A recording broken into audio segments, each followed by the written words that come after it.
Hi there, it's Kevin here again for the second screencast about the Presence and Engagement website.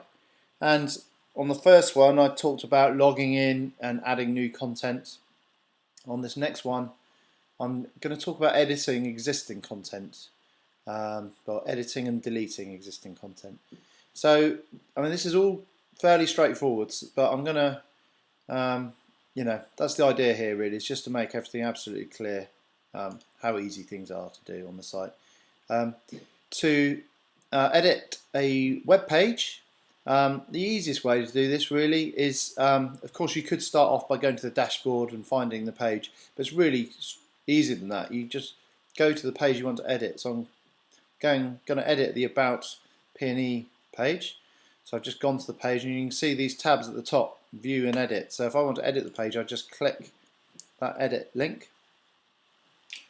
and it pops up. Now you can see some of the page here. This is the content at the top of the page, but you can see the FAQs are not appearing here. And that's because the FAQs are actually managed in a different way.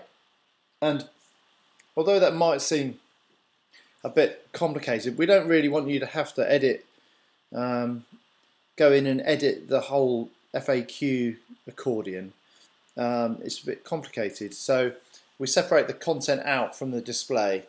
So here all you're seeing is the content for the page itself. So if I want to edit this page, I just want to add some test content here at the bottom of the page. Maybe I'll create a revision here as well. And I might say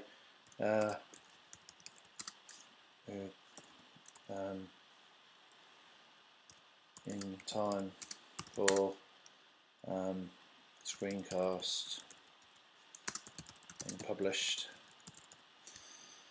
Doesn't really make much sense, but there we go. Just putting a little log there just means if you come back, you can view all those revisions at a later date, and you can see what the why those revisions were made. Maybe. Okay, you can see the changes we made immediately. If I do want to see the revisions, you can see there's a new tab here, revisions. So there we are. We've got the original one there, and we've got the current one. If I want to revert, I can just click on revert, or I can actually delete an old revision if I really don't need it. I mean, let's do that. Let's click revert.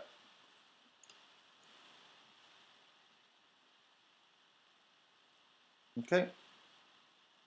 Just if you ever want to close this, this is called a modal window. If you ever want to close it, there's a little button there. And if you look, whenever you do that, it always reloads the page so it can implement any changes you've made. So just be a little bit patient and wait for it to reload. So you can see I've actually reverted it to the original. So that's pretty straightforward. And if you're not sure about editing a page, I would certainly use that revision system. It's useful. Now you can see the FAQs are here. So they're great, they're content, and as I said, they're being managed in another way, but I still want to be able to edit these FAQs, and that's why we have another system, which is the dashboard. Through the dashboard I can find any content I want. We looked at this earlier, and this is where we add new articles, but and also we've got content overview here, so you can see what your website is made out of. And some other useful content on the side here. But at the top we have these other tabs. We've got content. So I click on content, and here's where all the content exists on the site. I can see this is a long list. It'll be paged, so you can see at the bottom there are pages, and you could go through all of the pages, but that's not the easiest way to find content. You probably have an idea what you're looking for. So there are these tabs at the top, and of course I'm looking for some FAQ content, so I click on that and it just filters it all for just FAQ content. And I want to edit this first FAQ here, so I'm going to click on edit. So there we are, we've got some Latin there, and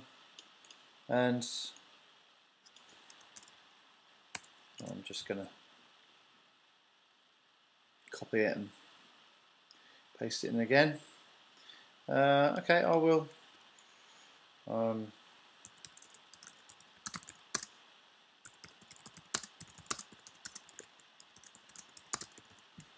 Just add a note with my revision. That saves that. It hasn't sent me back to that page because we're just, it knows we're editing content, so it keeps us here. Okay, so I've done that. Now I want to go back and look at all content again. And let's say I'm looking for content that Daniel's written. So I just type Daniel into the author. And I can find anything written by Daniel. When this site is populated with a bit more content, this is going to be really useful to be able to find. Maybe a P&E advisor has written some content and you want to find everything they've written. That's going to be really easy.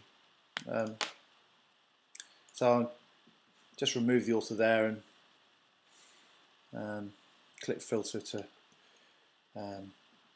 to make it go back to the way it was. Now maybe I want to find something that contains, I know part of the title, but I don't know all of it. I can just put, there's an error there. Okay, don't worry too much about those sort of errors. Okay, I will I will have a look into why it's causing that, but you do sometimes get these problems. Interesting. Okay, I'll look into that. But when this is working, this will of course filter just for all articles with P&E in them. So that is that's it really for editing content. Once you've edited that FAQ, maybe I'll just prove that it did edit it. So I close the modal window. Got a warning there. I'm not sure what that is. I'll look into that. So there we are. Our FAQ has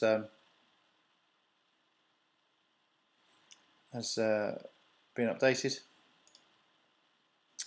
That's it. That's the end of this screencast. So I'm not sure I need to do any more right now. There's probably one that I might do on adding users. So I'll do that as a final screencast, and I'll revise these screencasts as we need to, as we get towards the launch date. But I think they'll suffice for now.